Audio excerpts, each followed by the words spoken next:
When kaasin niya po Diyos, very successful tayo ita saan laeng nga maipanggap ka di kita makoronaan nga balikbayan. No di kat di at dapay kat di timulong nga mangpa improve iti panagyan wano in support ko na in support kada ti programa ti munisipyo nga Barangay Education Workers Program. Alakman tayo tinatawag nga akiyaman ni Ma'am Judy Lazo Souza from California nang ted iti $1,000 na para isuportar na iti pamilya na iti Barangay Education Workers Program iti ili tayo nga San Nicolas. Kaya tayo iti maysa nga nagapuanan tayo pa po.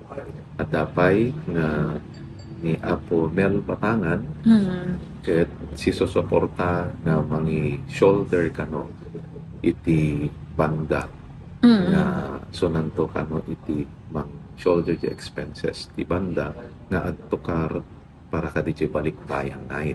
Ay, bongga. That is a very good na tulong man.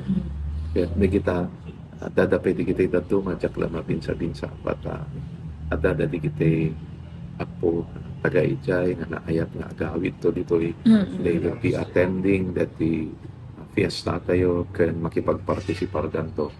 As of now, at the upaten nga confirmed nga makoronaan paligbayan tayo. Piray na sir paggapuan na. Two from Kauai, one from California, and one from Honolulu. Ay, bongga. Dadapay orayan tayo nga confirm sa apel ako nga. Sigurado di upaten. Ngam anan tumat itikas lang plano tayo pakaipanan na DJ proceed so DJ mauro-uro sir. That will be the Fiesta Funds no kaditay. Ket di programa ti Fiesta Fund. Siyempre di kita dato maagat o sa ti expenses tayo. Ngam ti talaga nga papanan na ket dati BINA Foundation. It's a scholarship foundation. Ket iso iti binukal iti dati na Apo Mayor Dr. Valdez na si susuporta da ito kadeti scholarship iti munisipyo na isumat ti connection na dito dati Barangay Education Workers Program at ikinonektar Connector to.